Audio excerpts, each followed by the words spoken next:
All right, I'm getting a little too creative here. I'm very close to the camera because it's sort of balanced between a stump and a rock on a on a log, and it's propped up by several sticks, kind of between the stand and the iPad. So uh, if it doesn't topple over, and if I don't topple over, then we've reached our goal. I wanted to share today lessons from the Peace Pilgrim. I love the Peace Pilgrim. I don't know if you've ever heard of her. If you haven't, look her up immediately. Uh, she's really a great way to get going on spiritual life and dharmic living if you want to avoid the idea of organized, quote, or institutionalized religion altogether. She's she's an American, born and raised in the United States. She's not Native American, but she's native to America. Let's put it that way. And she was just a suburban housewife, who had some deep thinking and some deep convictions. And in the 1950s, she walked out of her house one day with her apron on, just sick of the Cold War and the threat of violence in the air all the time, and just began walking, decided that she would do nothing with her life but walk and talk about peace, talk about attaining peace. And she's a veritable Buddha. I mean, she has wonderful teachings.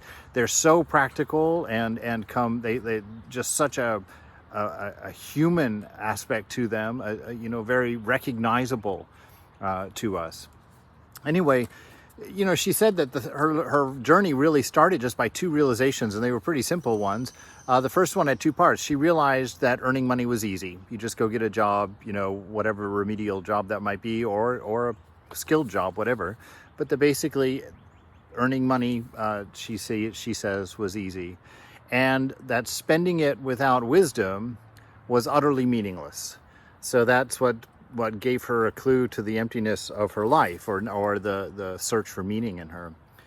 And she says that the second thing that she came upon was that she decided to stop living to get what she can take and to start living to give what she could give. So a very different focus in her day-to-day life. And that led her to a glorious set of teachings. Basically, they're in three parts, and I thought that I might do 3 days worth of 5-minute lectures here. Her 4 preparations, her 4 purifications, and then her 4 relinquishments. So today, your 4 preparations for spiritual life, aside from the nice way she framed it with the 2 realizations that she had. The first one is assume the right attitude toward life.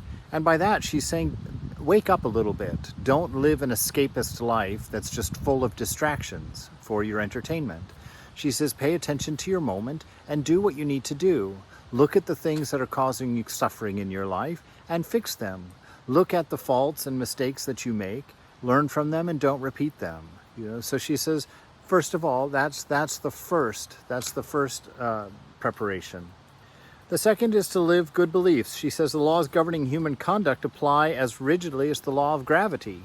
That there are laws, and you know what they are. You can feel them inside. When you're selfish, you feel that constriction. When you're mean, you feel that repression, that pain. When you're, putting off the things that you need to do, you feel that stress from that, right? When you're getting away with things at work, you feel that fear of getting caught. I mean, this world, certainly your mind and your body, are built to notify you, usually through pain and suffering, that something needs attention. So she's saying, that's her second thing, is to start paying attention to that. Third, find your place in the life pattern, which is an interesting way of saying something. She says, you have a part in the scheme of things. You are a part of the harmony of life. What that part is, you can only know from within yourself. You can seek it in receptive silence. How's that? You can seek it in receptive silence. That means listen. Listen to the world. Sit out here on a beautiful day and listen to the beloved talk to you. You can begin to live in accordance with it by doing all the good things you are motivated toward and giving these things priority in your life over all of the superficial things that customarily occupy human lives. So start doing the good that you can think of, that you can imagine, and make that the priority, that this day is going to be about doing the good things that I can think of doing.